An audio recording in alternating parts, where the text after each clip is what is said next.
Alright, what's happening, fam? L.A.R movement still moving. Rough day. Why Americans, I'm gonna do the quote, Americans love the Second Amendment. Just in my opinion. We're gonna go with, I'll just get into it, forget it. First, because every other country, as a country, is backed by some kind of natural resource. Every country's currency. This country's currency is backed by guns. That's why we have the biggest military. I've said this before. That's why we had the biggest military. That's why we had the biggest, you know, our Navy is bigger than most of the world's navies combined. You know, why? It's not a fight for freedom. We're not trying to, this country's not trying to, out here fighting for our freedom and peacekeeping. No. No. It's about global domination. Don't let the people fool you. Let's just on a country level. And this is where it's at now, in my opinion. How did it get there? Very simple. This country's full of gun nuts who love the Second Amendment because this country was built on guns. You know, for a certain group of people to have them and to be able to use them on other people who don't have them. Because whether we like to admit it or not, quote unquote, let's see, white supremacy is backed by guns. It's been a staple. It's what racism hangs its hat on is guns. Apart all the terrorism that goes with white supremacy and systematic racism, guns are very much so a part of that. Coming to this country, the killing of quote unquote just the indigenous, like Native Americans, Indians, highly due to guns, slavery, and keeping people enslaved, and chasing people who ran away from slavery was upheld by guns. The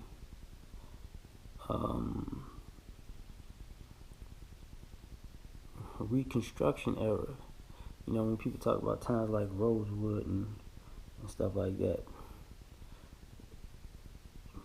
black people could have in Rosewood, say, the Black Wall Street, and the numerous other towns like that. You know what a lot of those towns didn't have access to? Guns. That's part of how they got burned down and ran out of town.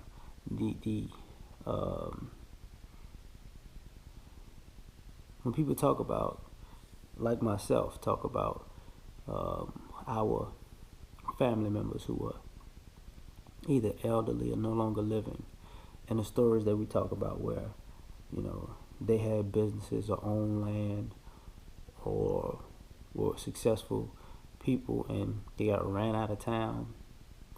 Now somebody else is living on that land or profiting from that land or profiting from the business idea that involved them getting running out of town with guns.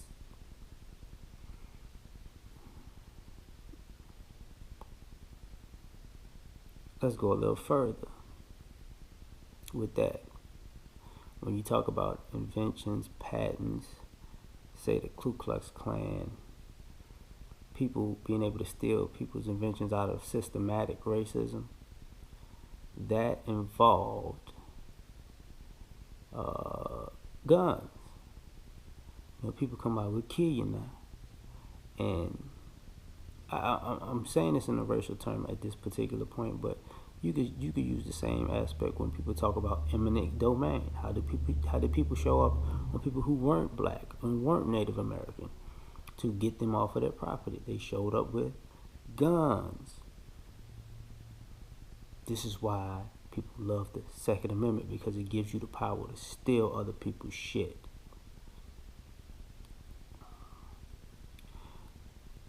On the, you know, America has a incessant need to kill something that ain't bothering it.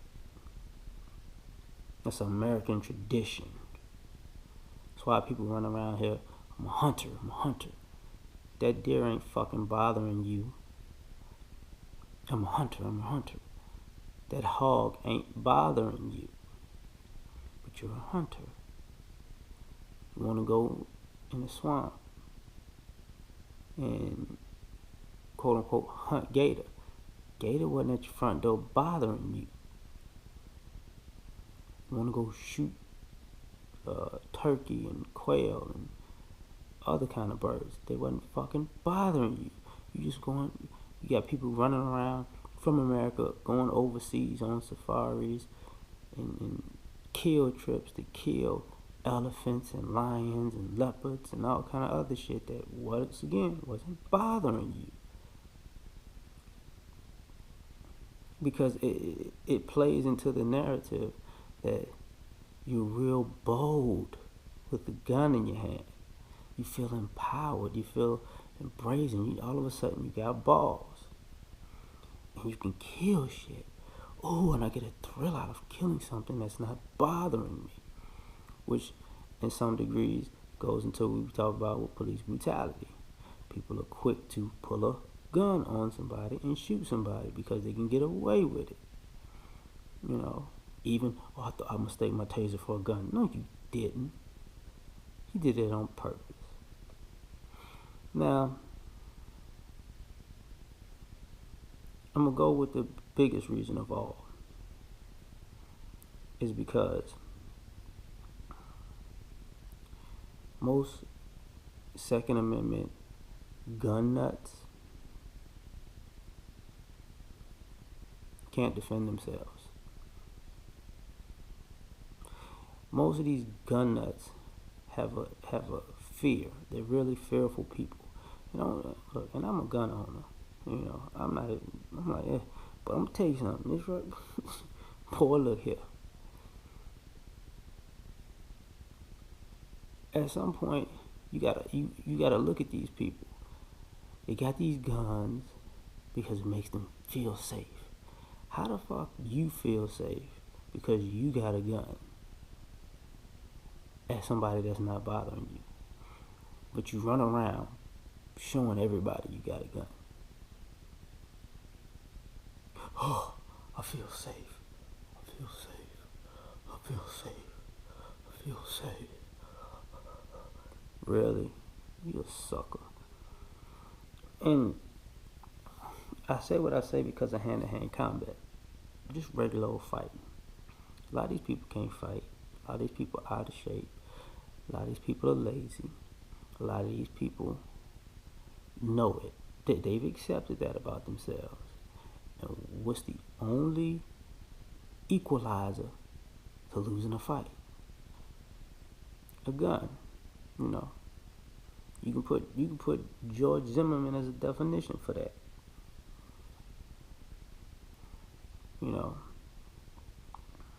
And then they say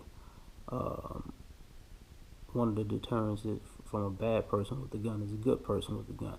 The flaw in that thinking is this: who said you were a good person?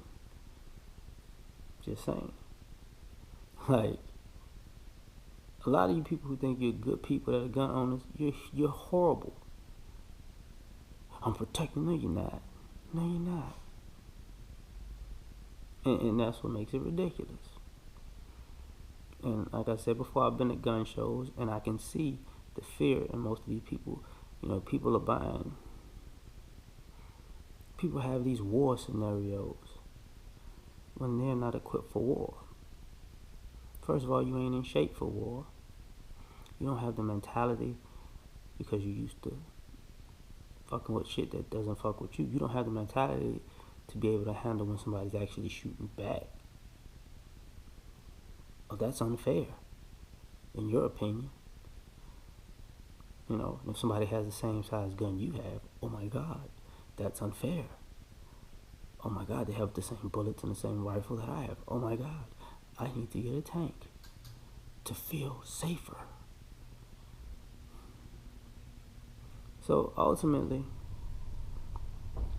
you know, people love the Second Amendment because they want to have the opportunity to kill you or use their weapons to intimidate or steal from you, and you have no option, no recourse. You know, I'm gonna take it back real quick and get done with this one. You know what they used to do is they used to befriend people,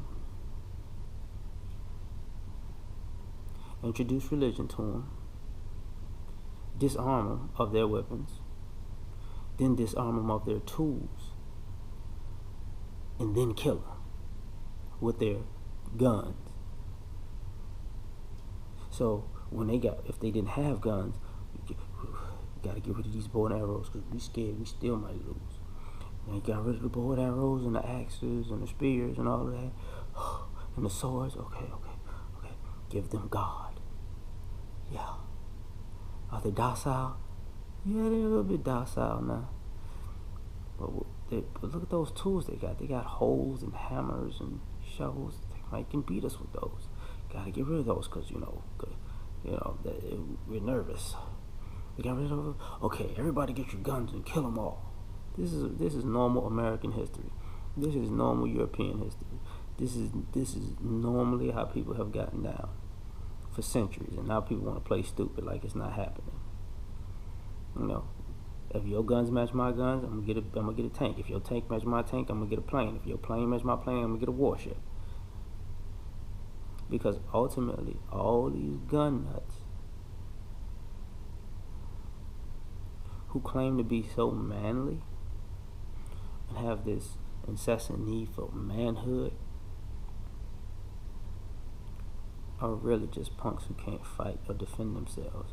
Because in a fair fight, which they never want a fair fight, they get their ass kicked. So that's why Americans love the Second Amendment. I'm out.